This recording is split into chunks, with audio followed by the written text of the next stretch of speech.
So for 100 years, women have been walking around with a diagnosis that literally pointed to the wrong body part.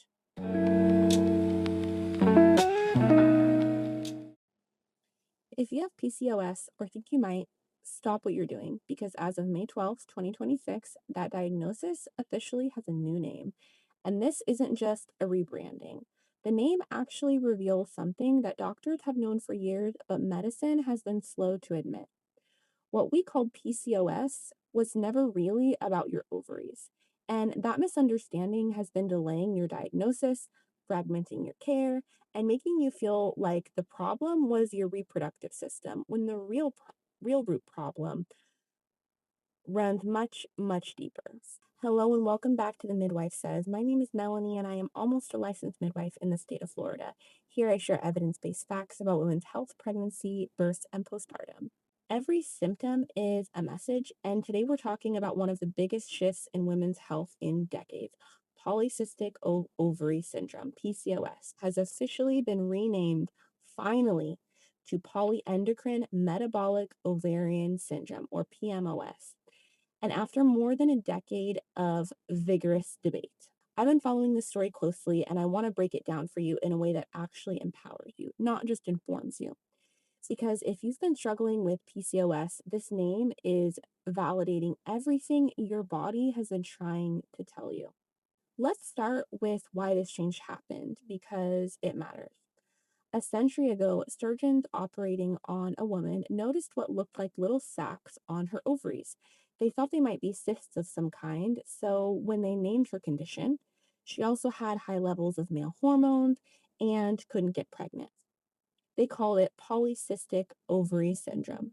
It made sense at the time, but what those doctors couldn't know was that her reproductive problems were just one symptom of a much broader endocrine disorder, which a large body of research over the last century has found affects metabolism. It also affects the cardiovascular system and skin health, along with other systems. So, for 100 years, women have been walking around with a diagnosis that literally pointed to the wrong body part. The old term was inaccurate, implying pathological ovarian cysts obscuring diverse endocrine and metabolic features and contributing to delayed diagnosis, fragmented care, and stigma while curtailing research and policy framing. And the consequences of that were real. Research has shown this terminology led to significant diagnostic delays affecting up to 70% of those with the condition. 70%. That means most of you watching this who have this condition went months or years being told your labs were normal, your hormones were fine, or that you just needed to lose weight. And that happened because medicine was looking in the wrong place. Before we go further, one of the first things I recommend to any woman exploring a PMOS root cause approach is understanding her blood sugar. A continuous glucose monitor or basic at home insulin resistance test can be really eye opening. I'll link some that I recommend in the description. These are really high rated and easily accessible, even if you're not diabetic.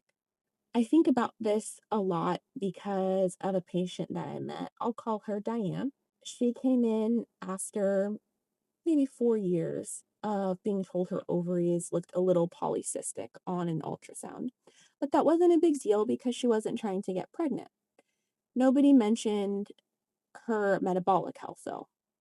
She had fatigue, hair loss, skin issues, and a waistline that kept expanding no matter what she ate. By the time she had came into us, she had basically given. And the first thing we did was run a fasting insulin. It was through the roof. Her body had been asking for metabolic support for 4 years, and the name of her condition had literally pointed everyone in the wrong direction. So, what does PMOS stand for, and why does each word matter? P is for polyendocrine, meaning multiple hormones are involved, not just estrogen and progesterone. We're talking insulin, androgens, testosterone, and neuroendocrine hormones. This is a system wide hormonal disruption.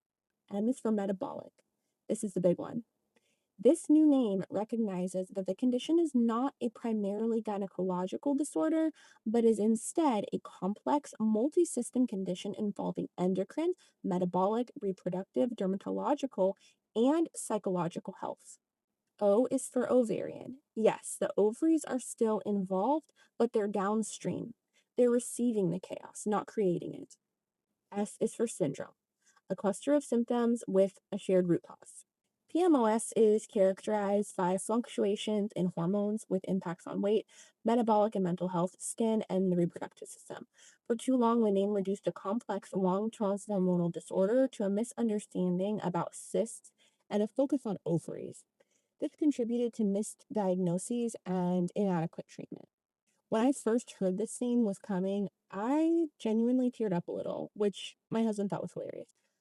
But I have spent so many years meeting and talking to women who were told their only options were metformin or the pill, and watching them feel confused about why those things weren't addressing how they actually felt. When I read the word metabolic in that new name, I thought, finally, finally, medicine is using the word that describes what so many people have been seeing in real women for years.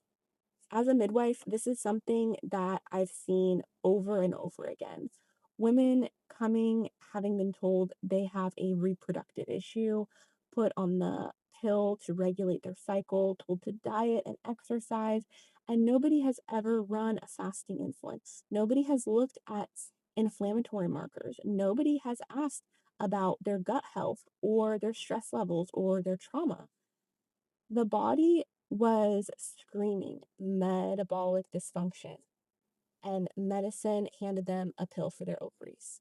Here's where I want to spend some real time because the name PMOS actually opens the door to a root cause conversation that the old name shut down.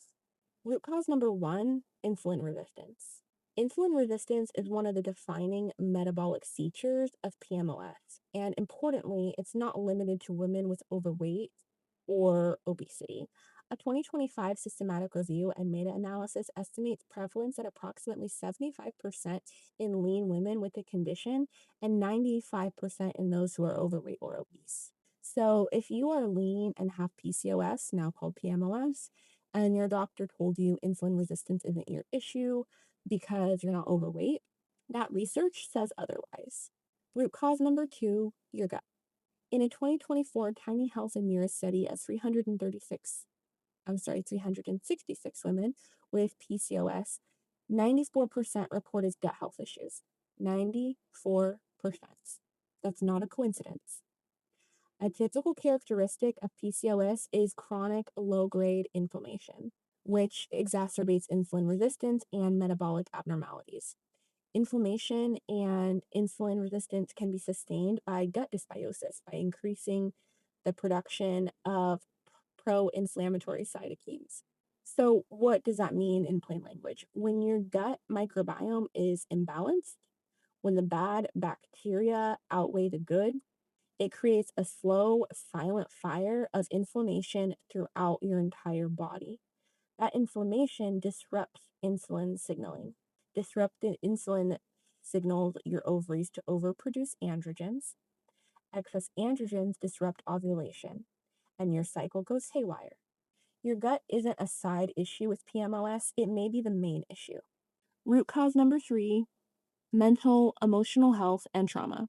The new name recognizes impacts on psychological health as a core feature of this condition, not a side effect. Chronic stress elevates cortisol, which directly worsens insulin resistance. Trauma held in the body keeps the nervous system in a state of activation. This activation drives hormonal dysregulation.